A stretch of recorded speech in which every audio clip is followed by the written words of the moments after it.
Yeah, what up, guys? It's RKO Legend Killer 687 back here for my review for Monday Night Raw, June 28, 2010. Uh, overall, it was a decent show. Um, there really, honestly, there was probably, I don't even think there was 20 minutes of wrestling, which pissed me off, but there's like a lot of talking, promos, and it was just segments, so, but whatever. It is what it is, but let's get to it. So the show opens with a highlight video, like a video package of what happened to Vince last week when he got his ass beat down by Nexus. So yeah, but the show opens with King and Cole at ringside, and Cole tells us that the GM is remaining anonymous at least for another week. So at least for this week. So right there, I was disappointed, but I feel like they're gonna keep doing this for at least another few weeks or so until the GM's revealed, and hopefully I'm wrong, but we'll see. But Sheamus walks out to start things off, and he's like, "The champ is here." Rips off Cena. It's just kind of funny. He says he's sick of seeing those orange shirts everywhere and his little "never give up," slogan. I think we're all tired of that, actually. He says, Sheamus says he hates Cena. He's like, "I hate you, Cena. I hate you." And then this was pretty funny. Sheamus said, it's like, at least he doesn't say, Cena can't make fun of his beautiful Irish skin anymore. Which is pretty funny. And Sheamus says Cena will never get another title shot. I wish that was actually true, but Cena comes out obviously and says, he's not here. He's like, "I don't want another title shot." It's like, "I'm here to ask for help." And Sheamus kind of like, "Are you serious?" And so I help like against the Nexus guys. And so we both know we don't like each other, but just for one night, we can set our differences aside and align together to take these guys on. But another email comes in.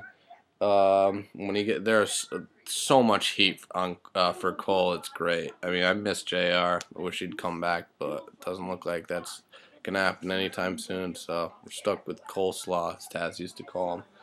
But Cole gets an email, and the GM says that but I guess Wade Barrett wasn't there tonight. He was in WWE headquarters in Stamford, Connecticut, explaining to WWE officials about why he and his NXT guys have attacked everyone over the past few weeks.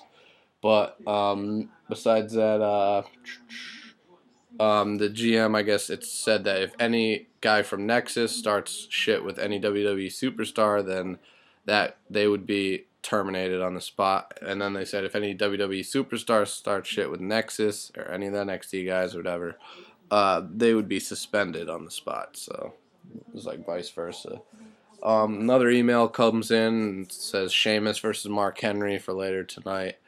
And then Cena says, he's like, just says to Cole, he's like, "Tell the GM to email me personally." And it's like, my address is, just says a bunch of stupid little kid jokes. I'm so sick of, I'm just sick of this piece of trash and his corny jokes. He's trying to be the new Rock. Hey, pal, guess what? You're never going to be the new Rock. You never will even come close, so stop. You're shit. Your jokes are and the only people you hear laughing are like the little kids. Anyway, and then another email comes in. There were like 4 emails in a row. All you heard was that little like sound. The GM says that the 8 Money in the Bank ladder match participants will be revealed later tonight, so that was interesting. Sheamus says he's had enough of this GM email stuff. He walks off, and then the GM emails again, says he's going to demonstrate his power or whatever, and a steel cage starts to lower around the ring, and Cena's still in the ring. Sheamus is up on the ramp, and the GM again emails and says at Money in the Bank, that pay-per-view, it'll be Sheamus defending his WWE Championship against John Cena inside a steel cage. And it should be a good match, but in my opinion, with no blood being in WWE anymore, they should just Hell in a Cell and steel cage matches have no place. Like, it's just pointless. There's no blood, no crimson masks, as JR used to say. There's just no point. So, but that should be a good match regardless. And then Cena poses in the ring for the fans as inside the cage as we go to commercial. Um, next, we're back from commercial. It's the Hart Dynasty heading to the ring with Natalya. Sorry, crack my brewer. And they get attacked when they're about to enter the ring. They get attacked by the Usos and Tamina. Eesh, she's hideous. And they attack the Hart Dynasty, and Tamina attacks Natalya, and then Tamina hits her like Jimmy Superfly splash off the top rope on Natalya. Next, and then we go to not a commercial. Then we go backstage to Josh Matthews, and he's with R-Truth, and Josh says, "What do you think about all these attacks Nexus has been doing for the past few weeks or month or whatnot?" And R-Truth says, "These guys have been running around like a bunch of wild animals, so don't fire them. Keep them here in the WWE Zoo." He's like, "'Cause I'm the zookeeper."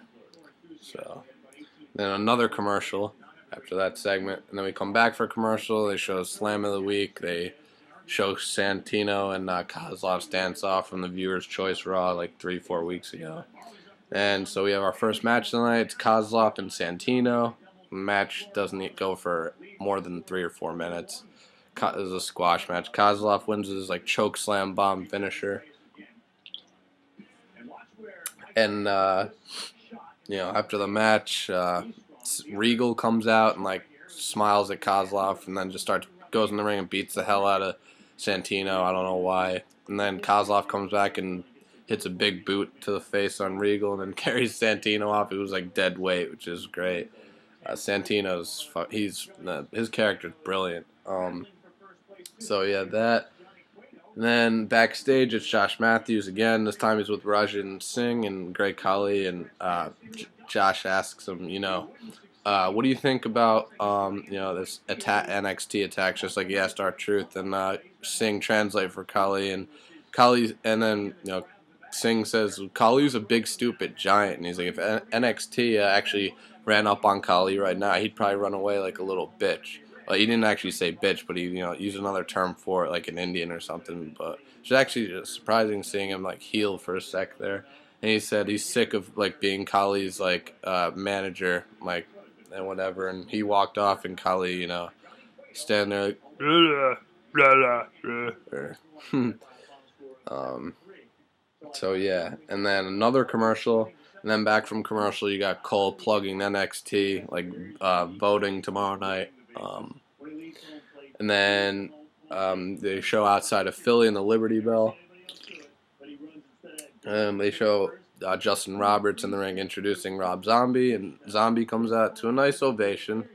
And then Zombie just gets on the mic. He's like, "What up, Philly?" And he's like, "I'm gonna," he reveals that 8 participants for the Money in the Bank ladder match, which are Randy Orton, The Miz, R-Truth, Chris Jericho, Evan Bourne, Ted DiBiase, and John Morrison. And that's a hell of a group of guys, if you ask me. And then Edge gets on the Titantron, and he talks about winning the Money in the Bank, first ever Money in the Bank ladder match, and said and then cashing in on John Cena and winning the WWE title for the first time. And then he said, I love doing that so much, I did it again the year later to The Undertaker and took the world title from him. And I'm coming to the end of this video, guys, so I'm going to do a part 2. So, yeah, stick around for that.